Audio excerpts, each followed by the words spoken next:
Hey guys, Ben Weiss with ZOAR Fitness, and today I'm talking about the 10-minute test. So the 10-minute test is 10 minutes on an air bike. So typically we'll see Rogue Echo bike or assault bike, right? Those are kind of the two. Schwinn also, right? There's a few other ones in the space, but realize that whatever air bike you use for the test, you need to retest on that same air bike, right? So the Echo bike calories do not equal, they're in relative range like 15% of assault bike, but they're not the same. Schwinn's way off, right? So, and then also whatever specific bike, like the individual exact bike that you use for that test, you need to retest on that exact same bike, right? Otherwise, the results are just kind of a guess at that point, right? Because there's inconsistencies within brands or like brand to brand, and then also with like intra-brand, like within the same brand, like assault bike does not equal assault bike, right? Because of like deformation of fan blades and other things like that, you cannot compare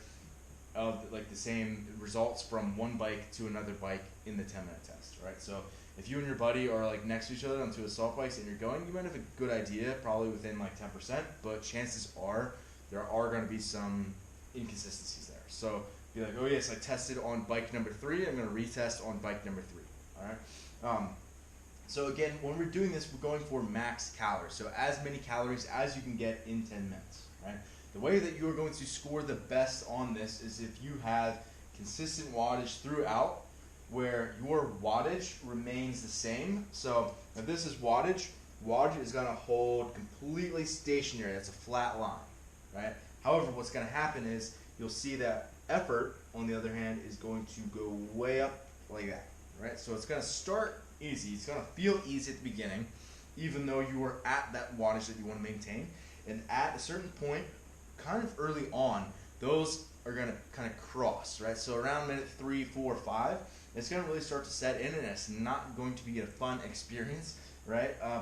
But at a certain point, it's going to get exponentially harder for you to maintain that pace in 8, 9, and the 10th minute, right? So realize that going into it, that's okay, that's going to happen, but we're trying to maintain it. At the very end, yes, you'll sprint with whatever you have left, but again, it's not going to really look like a sprint at that point. So that is the goal. That's how you're going to get the most calories on this test. And it's going to take some trial and error, especially if you're not super experienced on the assault bike. You might not know the first time you do this test what you need to try to hold, right?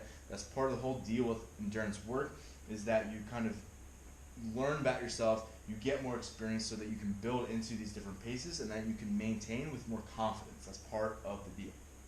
All right, so another big caveat here is anytime we're talking about calories for an erg, obviously male, female is different, but the main reason for any of these discrepancies is kind of body weight is the biggest one, that it doesn't necessarily account for differences in your engine, so to speak, right? Where it's like, yes, you could just be a much bigger person. It doesn't mean that you're going to be in better shape, so to speak, on most other movements. But if you are a really big person, you're going to get more calories because it's easier for you to spin the bike or spin the rower, ski, or any erg, really.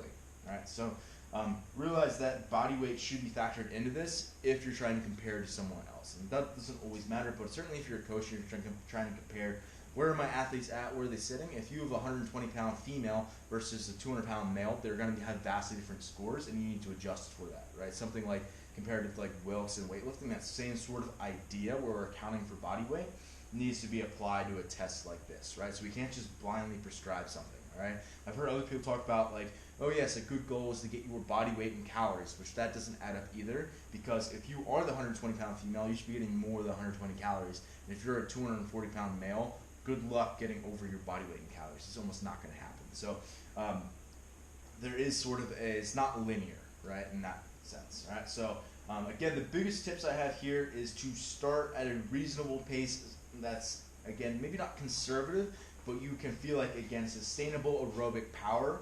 And then over time, that's going to become unsustainable, and effort is going to skyrocket, and that's fine. You know it's going to happen. Don't get nervous for it, but it's going to hurt. When it hurts, embrace it.